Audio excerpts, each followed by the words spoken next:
సరిగా ఆయన గళం బయటకు వినిపించింది. ఇప్పటిదాకా ఆయన ఎక్కడున్నాడో ఎవరికీ తెలియదు. అంటే ఎవరికి తెలియదు అంటే అంత ప్రముఖంగా ఆయన వాయిస్ అక్కడ వినపడలా. హఠాత్తుగా ఆయన వాయిస్ రైజ్ అయింది. అంటే ఇరాన్లో డిఫరెన్సెస్ ఆఫ్ ఒపీనియన్ వచ్చేసిందా among the civilians of the country అండి?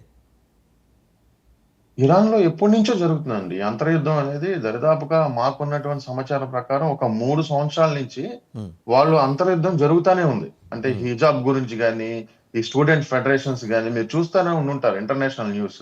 అంటే ఒక బురకా వేసుకోలేదని ఒక ఉమెన్ ని చంపేయటం కానీ, కొట్టి కొట్టి చంపేయటం కానీ, ఇవన్నీ కూడా చూస్తూనే ఉన్నారు. ఇప్పుడు ఇంకొకటి ఏంటంటే ఇవాళ రోజున నిన్న డొనాల్డ్ ట్రంప్ గారు ఒక అంటే స్టేట్మెంట్ ఇచ్చారన్నమాట. ఇఫ్ రిజిమ్ కెనాట్ బి అంటే వాళ్ళు కరెక్ట్ గా ఇరాన్ కి సంబంధించినంత వరకు వాళ్ళు great again, Iran great again చేయలేనప్పుడు why don't change in regime అని అడిగాడు ఆయన. సో మనం can we understand this other way around అండి? అంటే మీ రెజ్యూమ్ చేంజ్ చేయడం కోసం నేను రంగంలోకి దిగుతున్నానని డొనాల్డ్ ట్రంప్ ఇండైరెక్ట్ ఇండికేషన్ ఇచ్చాడా? ఎందుకంటే సహజంగా అమెరికా స్వాభావిక లక్షణం ఏంటంటే ఎక్కడో ఐ డోంట్ థింక్ సో అండి.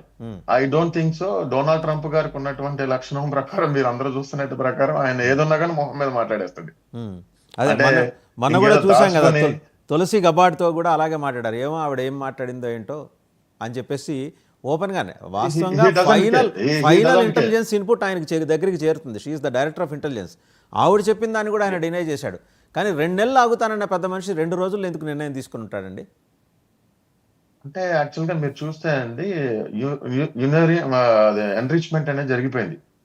సో అక్కడ almost they are about to manufacturing, అంటే దాన్ని చేసేసి ఇంకా ఫైనల్ అవుట్పుట్ ఇచ్చే పరిస్థితికి వచ్చారు. So they cannot wait more than this. Right.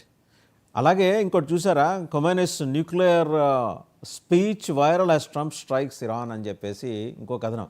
ఆయన నిన్న చాలా గంభీరంగా ప్రసంగించాడు. మరి ఎక్కడి నుంచి ప్రసంగించాడో తెలీదు. బోళ్ళంతమంది ఆయన ముందు హాజరయ్యారు. మిలిటరీ జనరల్స్ ఉన్నారు, సైంటిస్టులు ఉన్నారు. అండ్ ఆయన ఇంగ్లీష్ ప్రసంగాన్ని కూడా మీడియా చాలా ప్రముఖంగా ప్రచారం చేసింది.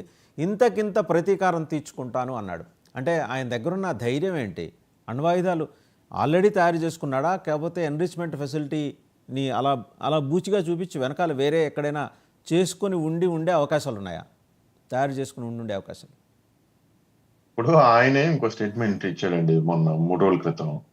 నా శరీరం బాగా వీక్ అయిపోయింది, నేనేమో ఏమి చేయలేని పరిస్థితిలో ఉన్నాను, నీ యుద్ధాన్ని నేను కదలలేని పరిస్థితిలో చూస్తున్నాను. ఆయన ఒక మెంటల్ పరిస్థితి అంటే మానసిక పరిస్థితి కూడా చాలా బాగలేదు అన్నట్టుగా కథనాలు వచ్చినాయి. సో ఆయన చెప్పిందే ఇది కూడా. సో ఇప్పుడు సడన్ గా ఒక వీడియో తీసుకొచ్చి ఇది ఇంగ్లీష్ లో మాట్లాడుతున్నాడు, ఎంతమంది ఉన్నారు అనేది I don't think so that it's relevant right now. అంటే అది ఇది ఇప్పుడు మాట్లాడా, ఎప్పుడు మాట్లాడాడు, ఎప్పుడు మాట్లాడింది, ఎప్పుడు చూపిస్తున్నారో కూడా తెలియదు. క్వైట్ పాసిబుల్ అండి మీరు అన్నది. ఖచ్చితంగా పరిగణలోకి తీసుకోవాల్సిన అవసరం. ఎందుకంటే ఎప్పటిదో తీసుకొచ్చి చూపించే అవకాశాలు కూడా లేకపోలేదు. అండ్ అలాగే ఆ వీడియోలో చూస్తే ఆయన కొద్దిగా స్ట్రాంగ్ గా ఉన్నాడు, అందరినీ ఇలా అంటున్నాడు, చక్కగా బాగున్నాడు.